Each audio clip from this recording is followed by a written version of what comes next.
Hey all, how's it going? So I'm here with the ARRMA Fury, putting in a new Spur Gear. The old Spur Gear is shot. I'll show you what a worn out Spur Gear sounds like here in a moment. My goal is to use only the stock toolkit. I want to see how ready to run this bad boy really is. If this bad boy is really ready to run, then score. We're good. So how about we just dig in and we look at what we got. Let me show you what a bad Spur Gear sounds like. Now listen, this is what a bad Spur Gear sounds like.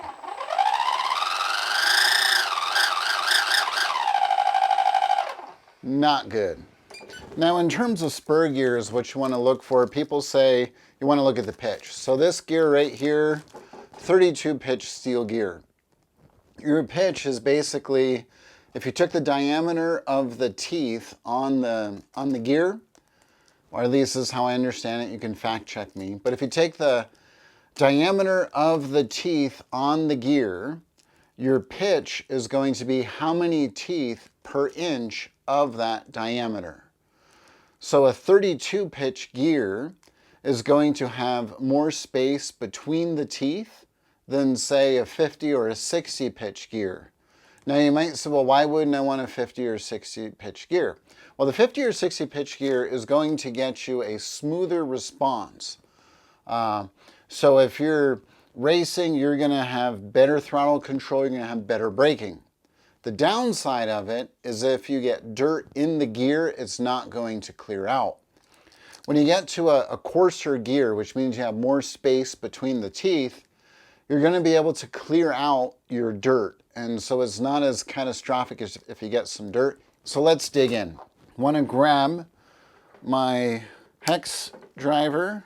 You got your screw up here. Then we got our screw down there. Sometimes I pull off the back wheel, but I don't really feel like getting that involved. I want to do a quick setup here, and also want to see like how probable is this that you're going to do this on race day between heats. So there we go. There's our second screw. Put that down. This just slides off. You got your little clip here that goes in right here. Now we're going to take this, and I don't know, will you? Oh, it looks like yes. That's really not that bad. In fact, this is what you do. Pull it right out. I forgot you can do that. Lay out your parts as you took them apart. So you want to make sure your bearings, your spacers, everywhere where they were. So it's got 57 teeth total, but if you took the square or an inch of the diameter, it's going to have 32 teeth per inch. But it's a total of 52 teeth, where it's smaller in diameter. Uh-oh. Oh, it's not going to work. They lied. So, what have we learned? We have learned to pay attention to the details. All right, I'm going to have to figure out what to do about this. That is a bummer. We will get this resolved. So off camera, I messed with this, and what I realized is I just needed to pull this apart. So what you do, this is your plastic nut at the end. Pull that off, and then this whole part, this whole slipper clutch comes apart. And the hard part is making sure this little plastic or Teflon piece that allows it to slip under high torque conditions is put in correctly. And once that's seated, the thing quieted right down. And then you can see on this, put that down, this lines up right and there. Now you want to be careful because this will, oh no, this has a snap ring at the end. This will not come apart until you pull your snap ring off. Once you pull that snap ring off, then it comes apart. So we got you. Make sure you're seated correctly. Let's try it again. It does take a little bit of patience because you got to make sure all the teeth line up. There we go. That's lined up. It's lined up. There we go. Now that's all set. So check that. This might come loose.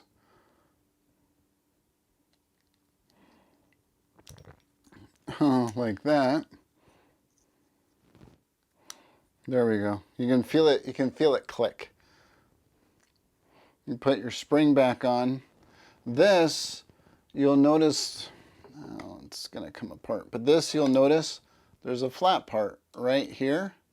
That flat part goes towards the gear.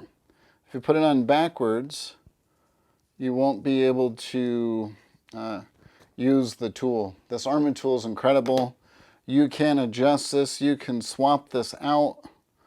In fact, I'm going to buy another one, and then I'm just going to get a metal Spur Gear, and that way you can just have a spare. This is brilliant, because what you can do before race day is you can have a couple of these ready to go, and you can just slap them right in the truck between heats.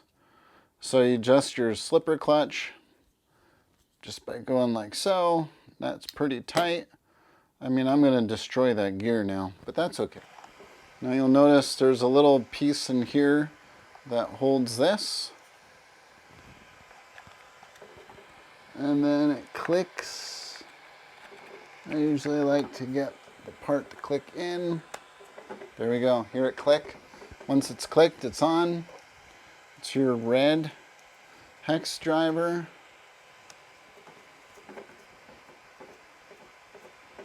And then you just put in your 2 screws. We'll see if it's more, it's probably still going to be loud, but it's not going to skip as much.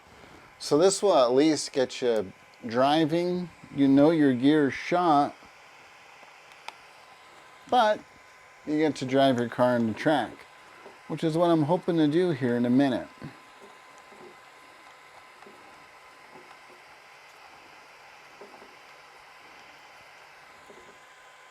Feels good. Feels good.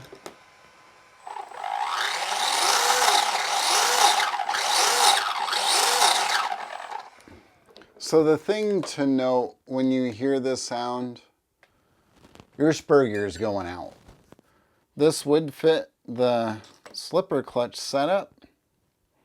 It's just the hole's too small. So I gotta write the person and see what I can do about that. All right.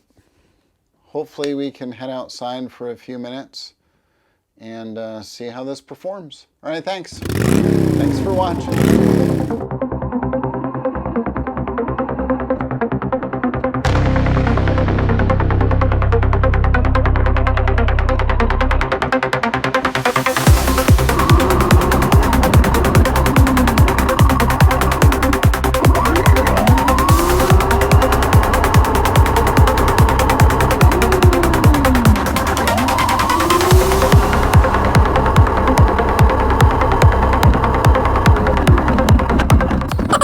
Here's an update. We were out of town. We had to go to a funeral. My father-in-law passed away.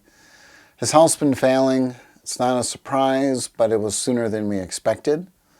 So we were busy with that. I did get the video shot before we went. I just didn't get a chance to edit it all. I got it edited, and as you noticed, the GoPro was not talking to the satellites very well. So we're doing 108 in the Fury on a brushed motor. Pretty impressive. That's not accurate. I'm thinking we're over 30. That's what the butt dyno's telling me with different things I've done to it. Basically just took the slipper clutch apart, put it back together, just made sure it was all meshed. I do have another slipper clutch. I have another pinion gear that's on order. Should be here at any day now. So I am looking forward. I think we can get it over the 40-mile-an-hour mark, which I didn't know if I would, but man, that'd be awesome. I might try and shoot for 50 now, because I'm crazy. So anyway, I do appreciate you watching. Thank you for your patience. And hey, you know, we'll just keep plugging away at this Fury and see how fast we can get it to go. If you're on the fence of getting a Fury, I will say again, this is a fun truck. It's not the fastest thing I've ever driven. But it's fun, and it's just a hoot. So if you're looking for something fun, you want to get something for your kid to play with, bash around, and even do some lap times. Hey, I recommend it. So anyway, until next week, hopefully next week. I think I can get a video done next week. We'll see how the week shapes out. So just be patient. I'm still in it, still doing it. Thanks for watching. And yeah, look for opportunities to be generous and try to be encouraging people around you. So thanks again for watching. Have a good one.